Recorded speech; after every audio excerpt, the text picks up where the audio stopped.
Hey, Stu, Hello, Tom. Tactical Fitness Report 106. Yes, we are ready. And this is a classic. I love this one.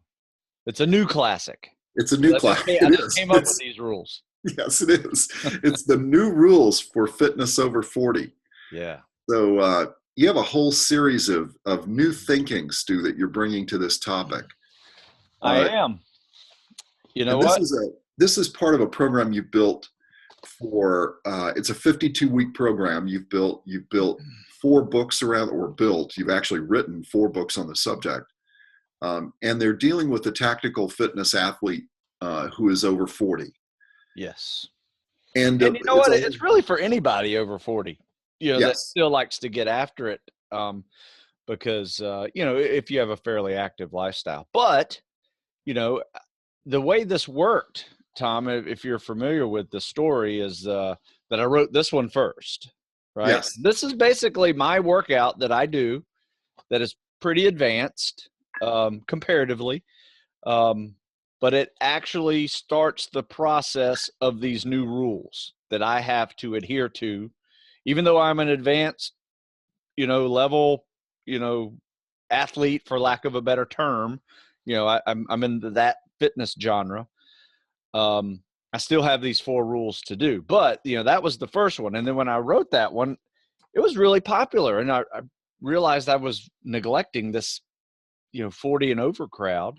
And so I came up with the prequel, right? The mhm, trilogy prequel. So it was the foundation building for the 40 and over who are banged up, hurt beginners. If you've been working hard and just neglecting your health, or you've been injured, recovering from that. And then we got taking it to the next level, kind of going from an intermediate to advanced. And then now you got the ready to compete, ready to right? compete. And all those can be found on Amazon, but that's enough for the sales pitch. But the four rules have been very helpful, not only for me, but for many people who have been training with me around here locally. Um, you know, Talking with people like yourself, you get it. There are differences that we have to do now than we did when we were in our teens and 20s and 30s, right? It just happens. It is just a process. And I think the sooner you realize that, and also realize that you don't have to stop, you can Right. still keep moving and still be at a very high level, the better, right? So let's go through these new rules that I like to call them. Yeah, I mean, I think the most interesting one was not most interesting, but the one that caught my attention the first was this: you can no longer outwork your diet. Yeah, you know what? It doesn't matter. I mean, I work out pretty hard, right? You do And work I out work pretty out hard. pretty hard, couple hours, and then I'm not necessarily sitting around all day. I mean, I do a couple hours worth of riding, but then I'm out doing something else, whether it's something physical in the yard work, walking the dogs. I go do another coaching session, where I'm not quite working out that hard, but I'm up and around moving. So it just never fails. I cannot outwork what I eat if I'm not really watching what I eat. Yeah, It's just, I look at food now and I will gain weight. Whereas in my 20s, early and late teens, I couldn't eat enough to gain a pound. It was just, I don't know what it is. Hard gainer, you call it whatever you want, just your metabolism's higher. Yeah, and it really comes down to one thing: portion control. And that's all it is. You typically, you know, we all know what is good food and what is bad food. I don't need to tell you that a plate full of Twinkies is not as good as a plate full of broccoli, right? I'm not a nutritionist, but there are some obvious. I am oversimplifying nutrition with that phrase, obviously, but for the most part, if you just know you're eating your fruits and vegetables, lean proteins, you're going to have a good balanced meal. However, it doesn't matter if you like eating those healthy foods. If your portions are too big, your calorie intake is going to be big. Mhm. And your lack of being able to burn off those calories is a big challenge, especially as we start to age.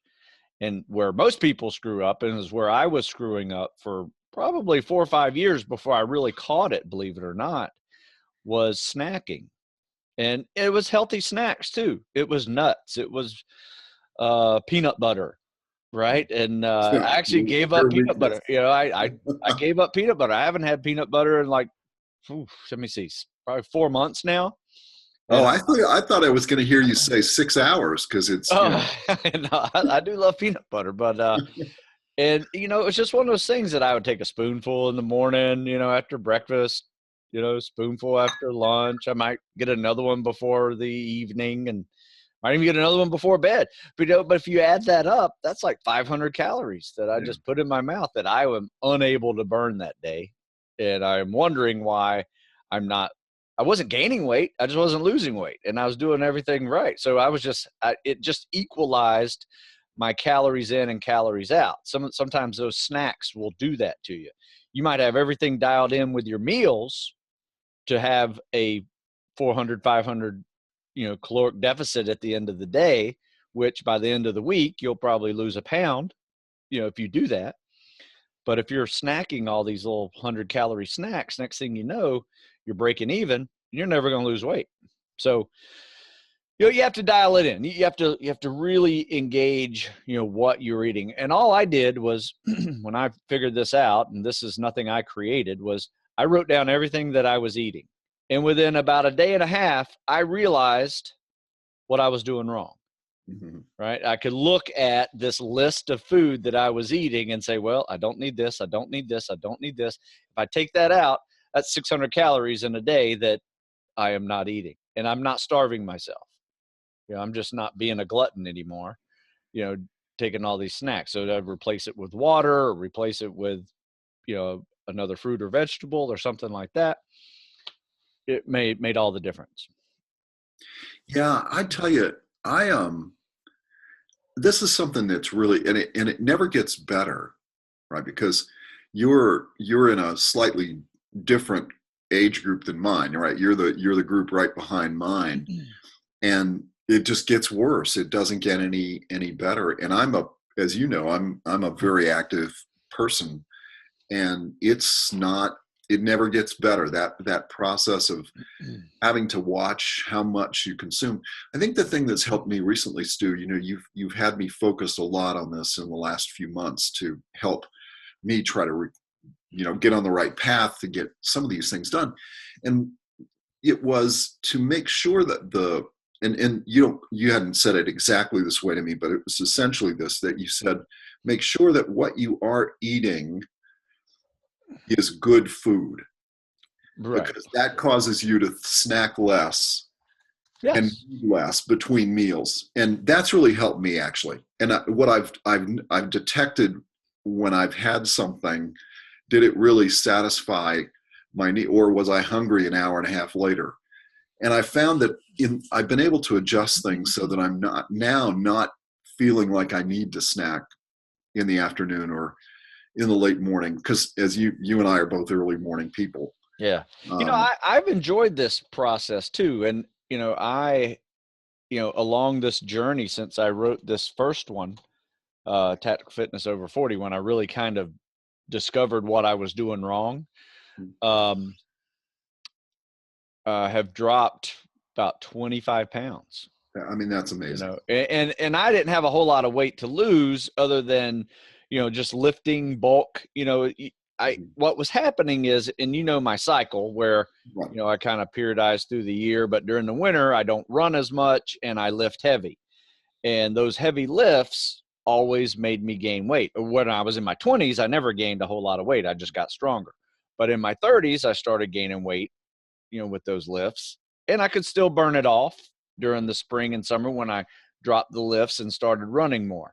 Right. In my 40s, I'd gain the weight, start running. Running hurt like hell because I was 10 pounds heavier. Yeah. Um, and I never lost the weight. right? It just kind of kept coming and kept coming. I got bigger and stronger than I probably had ever been. You know that term old man strength? Yeah. I was in it. I was Yeah. in that zone. And and so what I did this winter was one, I dialed back the diet, and then two, I didn't lift as heavy. So instead of doing a lot of heavy lifts, I pulled the TRX out, Mhm. did some weight vest calisthenics stuff, just pull back. And that helped a lot. I didn't gain 10 pounds this winter. So now I went into the spring even lighter, and that helps so much with continuing this process of gradual weight loss. And I am almost at my college buds weight now, which Are you really? was 30 years ago. Wow. Yeah, so now I'm like 203, 204 this morning, which I was at that weight when I was at buds, but my probably go-to weight, my best one I'm trying to get down to is 195. So I'm only like 8 pounds away now, and I'm feeling great. Workouts are going great. Pull-ups are easier. Running doesn't hurt. And 2 years ago, running would just be so painful. Mhm. So anyway, I know we've kind of beat this one up a little bit, but that's what comes with learning how to not outwork your diet, fine tune your diet so you can actually have that caloric deficit at the end of the day and start losing weight again. So, Yeah, the second rule you have, Stu, is about running every other day. yeah. And this one is relative, right? This one is relative to one, people who still run, and also people who don't run at all, Mhm. right? Because if you don't run at all, there's no real need to like start running every other day, especially if you're overweight and you're trying to lose weight.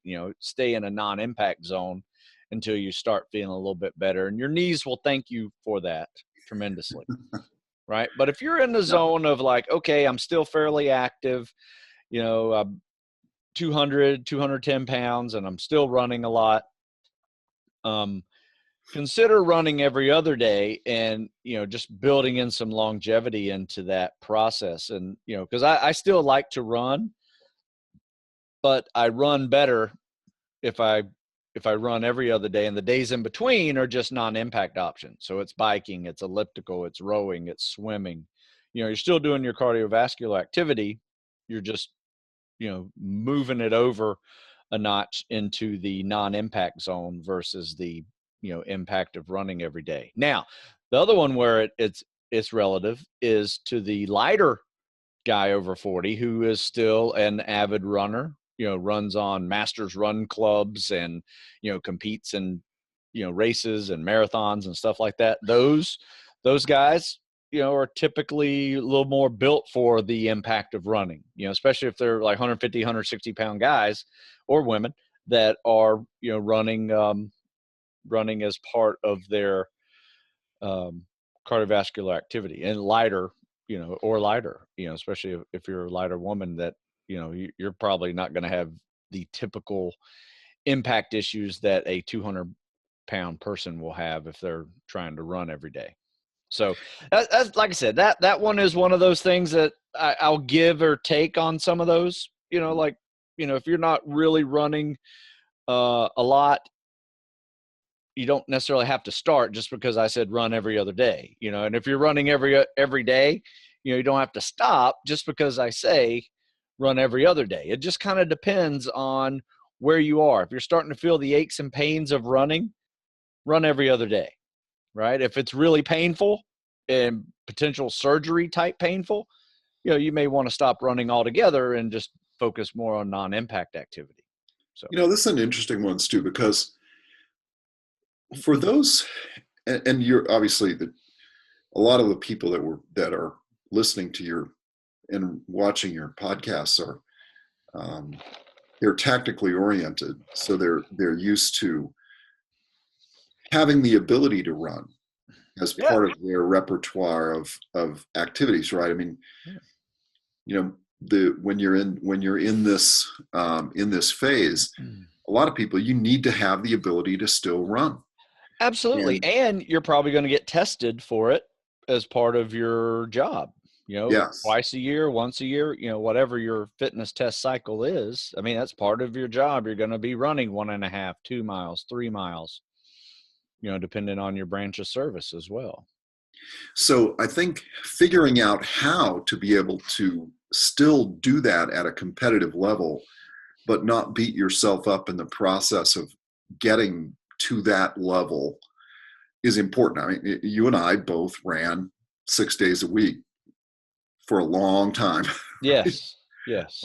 And uh, it's just most of us, and I'm physically bigger than you are, tall, even taller, and you cannot, as we've talked about probably ad nauseum now, you cannot, your body will not, my body's built pretty much the same as yours, the structurally, and the added size and mass that I have makes it hard on your body to keep doing that for years and years and years. Absolutely. I mean, we are pretty much the same humans as we have been for however long we have been humans. Our knees have not necessarily evolved to be a 200-pound or a 300-pound person, right? Yeah. Because when we first started out, we were probably a little tinier, 150-pound people, right? Yeah. But we were growing, we're getting bigger, we got bigger muscle mass, we're living longer, and all that time and weight and pressure,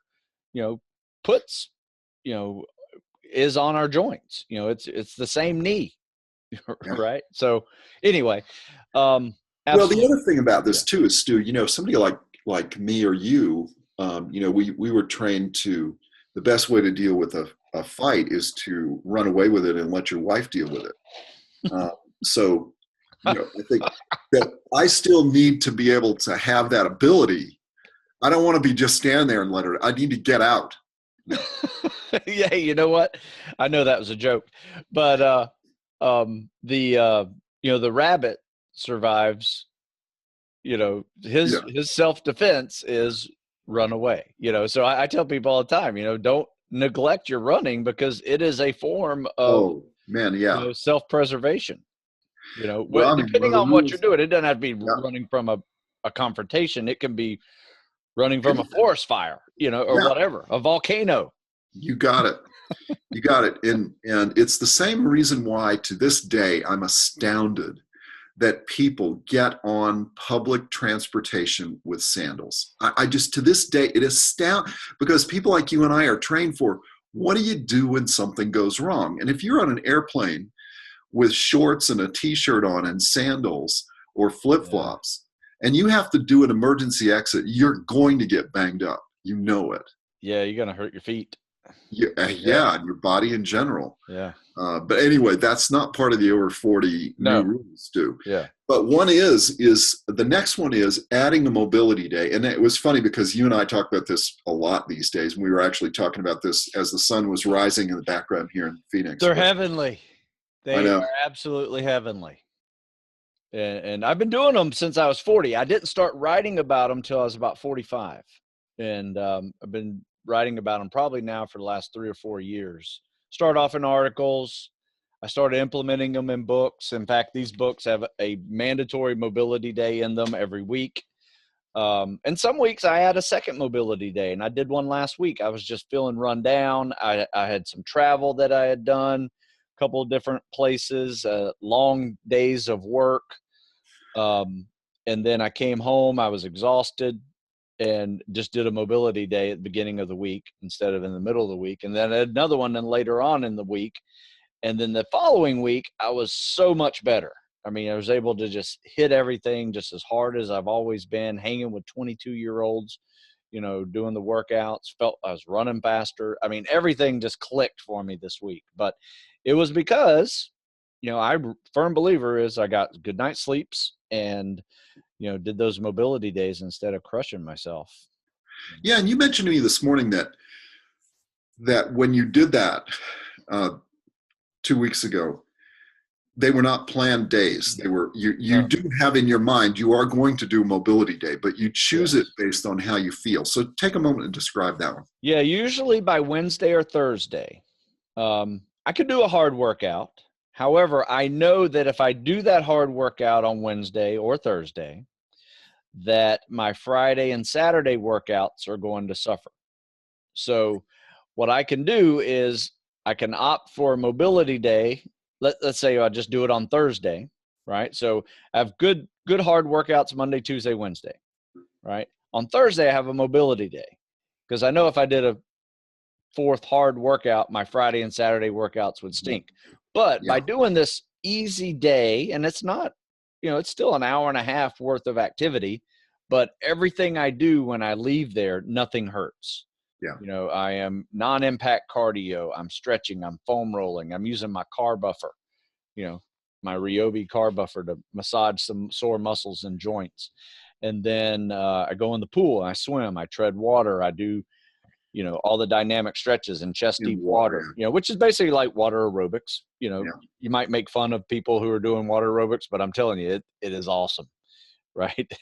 It really works. But if you're doing your dynamic stretches, in chest deep water, you're going to feel the difference. And then I go out, I'm walking out to my car, and I just realized that nothing hurts. I'm wide awake. I'm fully functional. My brain is on, ready to go to work, but nothing hurts at all. And that's why I love these mobility days, and I add those in there. And what that allows me to do is on Friday and Saturday, which, I normally start feeling the funk of the week, I no longer feel that. It's almost like I'm starting all over again on a Monday, and I got 2 good workouts coming in on Friday and Saturday. Makes a big difference, as opposed to like starting high and finishing low. I'm starting high, staying high, drop it down a notch, and then I'm back up to where I am. So instead of, losing, progress and performance by the end of the week, it's actually able to maintain it at that same level as earlier of the week. So, and then I rest on Sunday completely. And that has been my thing I've been doing now for over 20 years.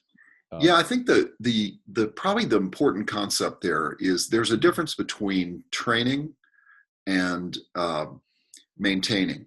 So when you've got your audience of folks who are training to be a tactical athlete, you have them approach the world in a certain way. But if you are a tactical athlete, you have to maintain. For example, on Saturday mornings, depending on the time of year, you could be at the academy training people. You could be having a funky thing you're doing. Like even last Sunday, you were telling me that we were supposed to do the podcast, but you ended up having this land navigation thing Oh going. yeah, that was awesome. Right? Yeah. Because you're always doing something. You can't afford to be at home with a back injury.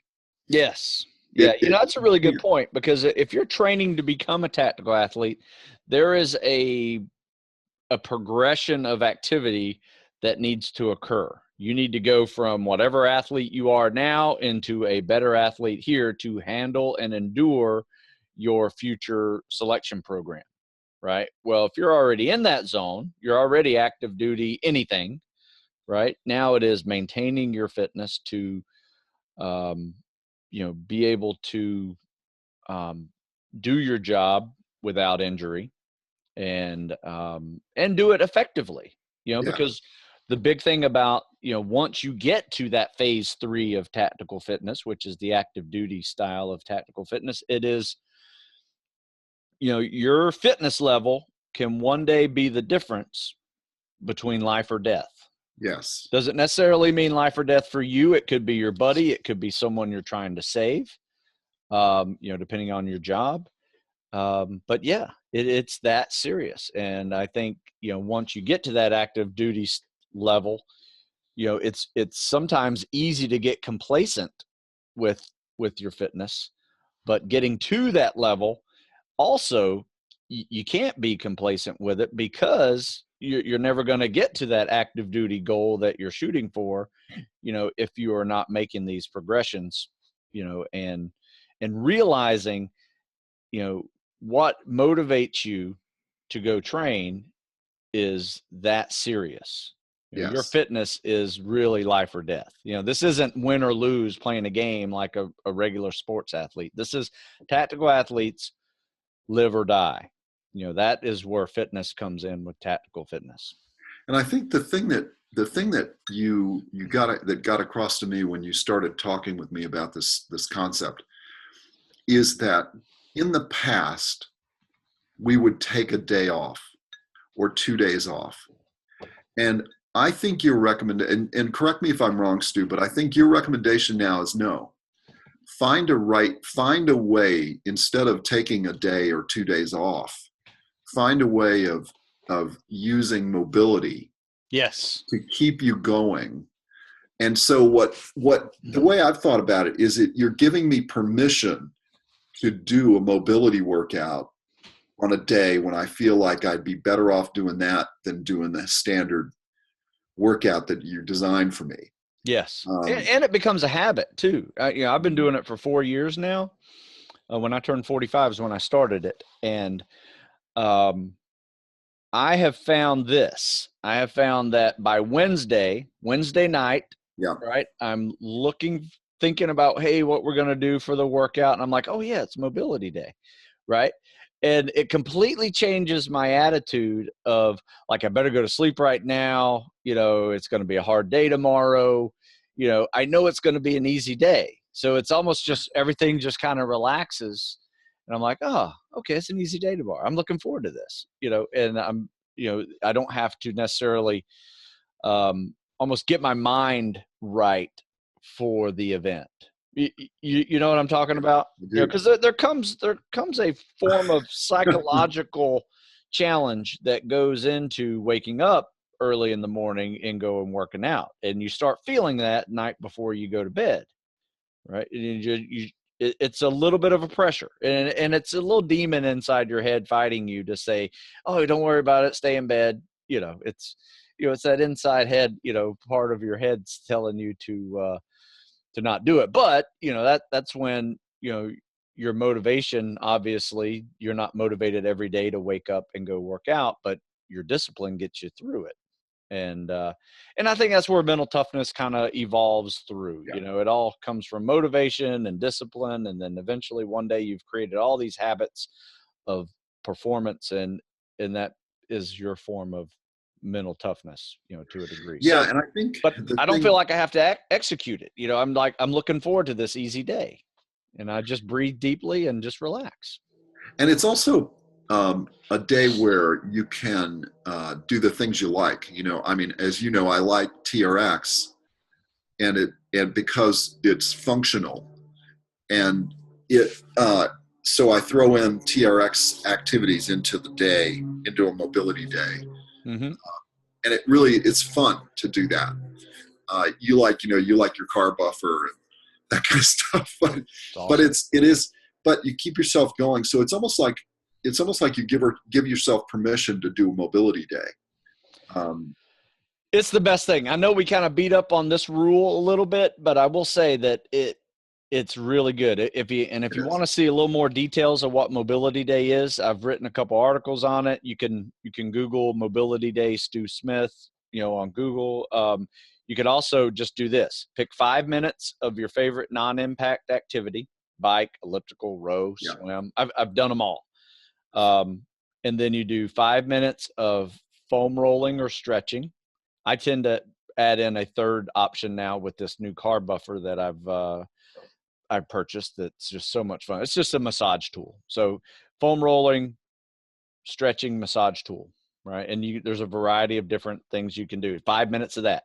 You repeat that cycle, 5 minutes of cardio, 5 minutes of stretching, foam rolling, 5 times. So it's a 50-minute workout.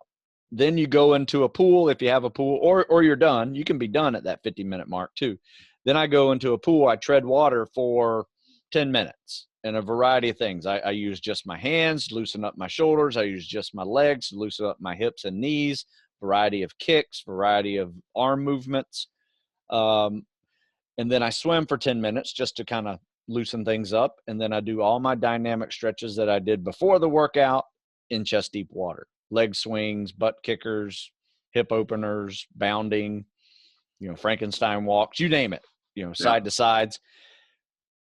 And I'm telling you, just like I started off with the word heavenly, it is truly such a great workout when you leave there and you feel no pain.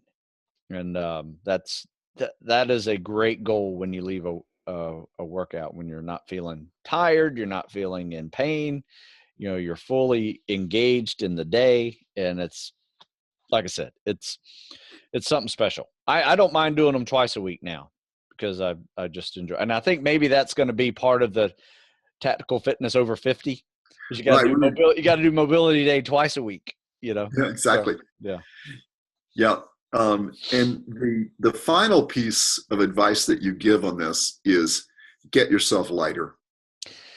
Yeah, it really does help. And I mean, if you look at old people, right? And I'm talking old people, not you. I'm talking about old people in their 90s, in their hundreds, and they're still actively engaged with living, right? They are light people. Yeah, they are. Very light people. 160, 170-pound men, 100-pound women. I don't think I'm ever going to see 170 again. But, I think if I can keep myself under 200, for at least a good chunk of the rest of my life, I think I'm going to be healthier for it. And, and you just feel better, everything's easier, because 195, the difference between 195 and 225 is a 30-pound weight vest, and just put on a 30-pound weight vest and walk around everywhere and you see what you're missing, right? You see what you were missing when you were at 225. I mean, because it is really tough to walk up and down steps all day, or just walking to and from or getting up out of a chair with a 30-pound weight vest on. Imagine what I'm doing now. I'm about 25 from that. So anyway, when I get 195 and from my highest, which was 225, that makes a big difference in how everything feels. Your calisthenics are easier, your running's easier, moving around's easier. And you know what is also even better? All my blood work is better. You mentioned So that. when I go through my blood test, get my annual physicals, cholesterols, blood pressure, triglycerides, all knocked down significantly just because I dropped 20 pounds. Stu, you and I were talking about this a little bit ago, about the fact that you've recognized in fitness that there's a second phase of fitness. Yeah, that's a good term to call it.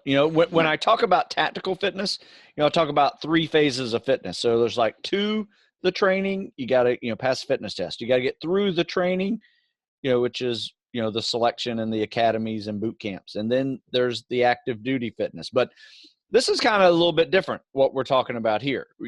This is, this 40 and over is almost like a second tier of fitness. There, you can still be very active, but there are some caveats, right? Yeah, so, you and I, we were talking about this, that when I think about this world, I've been thinking about that my life is really what I call 3 arcs. It has 3 arcs to it.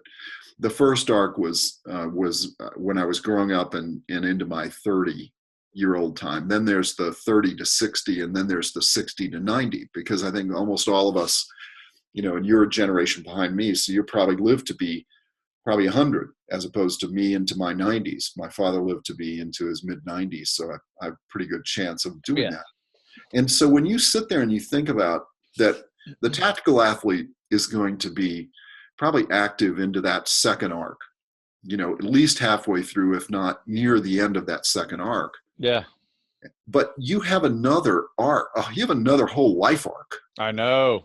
Right. Yeah. We're not even tapping into the second half of life here. No. And the point that, I make to people, and I was having this discussion last night with a friend of mine, and then you this morning before we started, was that I very deliberately saw that I had this third arc to my life that was going to be the third piece. And I thought, okay, well, there are really only 2 professions. One is you can either be a symphony conductor or you can be a a college professor. I chose college professor. You reminded me that there actually is a third one called politician. Yeah, they need to retire when they're. Yeah, that's a different issue. Yeah. But but anyway, but the point was that fitness has the same issue. And if you're in that, when you're in that second phase, you're in that functionally tactical athlete. So you're in the 40 range. It's really important to be able to maintain that. But the things that you used to get you through that first arc are not the things you use to keep you going in that second arc. And then there's a whole nother group, that third arc. We haven't even really explored that one in depth. I mean, you're doing it with me, but there's another aspect to this. And so I think it's almost, and I'm going to go out on a limb here and let you tell me if I've got this right, but I don't think it's a good idea for somebody midway through this second arc. Let's say you're in your 50s and you're a tactical athlete today, and you say, oh, you know what, I'm going to pick up 12 weeks to buds and start doing those workouts dead cold from the beginning all the way through as a challenge. Right. Yeah, you know what? That would be more first arc level material. You're very right about that. You could do it, make modifications. I tell people all the time, this book here is not a personalized program for you. Mm-hmm. Every book that you see is not a personalized training program. So you're going to have to make alterations. Sometimes you're going to have to add more swimming. You're going to have to take away from the running. You're going to have to add more reps depending on your abilities. You may have to cut everything in half just because it's way too hard. So yeah, I would agree with that 100%. I personally think where we are on this new rules over 40, I think it covers pretty comprehensively that second arc. Yes. With the third arc, it's everything that we just discussed plus. Yes. And I think you may have to, eventually take out your running and maybe replace with yoga, or I kind of foresee myself doing. We have this one guy who's, a little bit older than you that comes in, old Naval Academy guy, old pilot. And he will swim with us, at 7 a.m., but from 6 to 7, he is doing all yoga classes. Really? Right. Yeah. He's doing like an hour worth of yoga, and then he does swimming with us. And he is in awesome shape. I mean, he still has abs and, muscle definition and everything. He's killer shape. I'm like, all right, you've just given me hope for my 70s. Right. And, so, I think there's some things that, have to be considered, to a different level on that tier 3, like we were talking about, because, that third arc, may require some, still you want to challenge yourself, but you may want to be a little more delicate about it. So. Yeah. And so the thing that's interesting about this, and you've done a really good job of even in your construction of this for the people that you help in that first arc of, you're 30, you're under 30, you want to get to one of these tactical positions. How do you do that? The 2 through and the maintenance after that. And then there's the group now that is in that second arc in their 30 to 60, where they're in their high productivity arc. Yeah. Where they're out there doing those jobs left and right. And there are many times the leadership group, and they're fighting that difference between sometimes being in a responsible position of leadership, sometimes the doing. Yeah. That's really hard to maintain your level of fitness at the appropriate levels. But how do you do that? And how do you maintain that vitality of being able to at any moment do that tactical job? And then there's that third arc that I think you and I need to spend a lot more time thinking about is, sure, what does that mean? Because being physically capable during that third arc, when you're now looking at, maybe you're 5 years away from retiring and from the position, not from life and not from doing, right. But what are you going to do with yourself for those next 30 years? And then how do you maintain a level of capability, physical capability that keeps you feeling vital. And also enables you to be productive.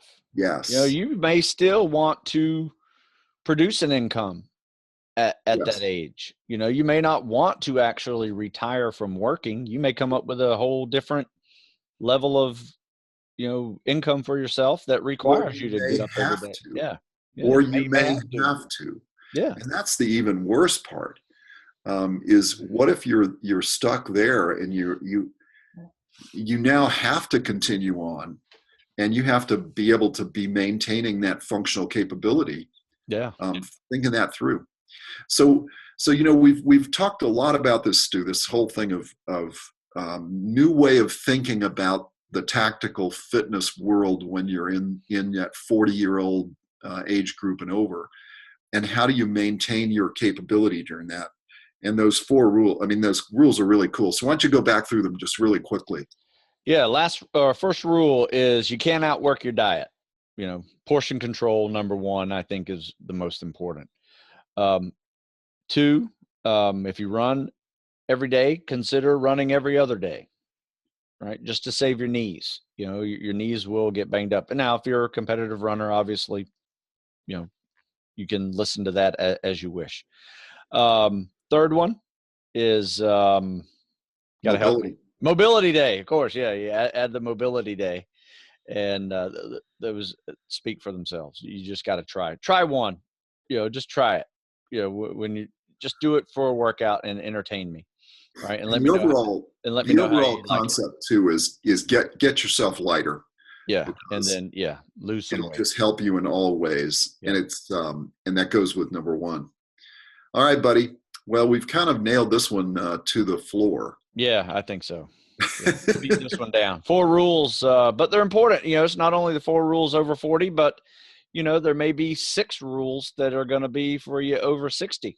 But Absolutely. these, if you handle these, you get a hold of these now, and it's just going to make the 60s a lot better. It's hard to be a tough, in shape guy in your 60s and 70s if you haven't built that foundation now. Yeah. So don't beat yourself up so much that you got nothing left after 50. Um, All right, pal. be smart. Well, Yeah. Tactical Fitness Report with Stu Smith, number 106. All right. Thank you, Tom. You're welcome. Later, pal. See you.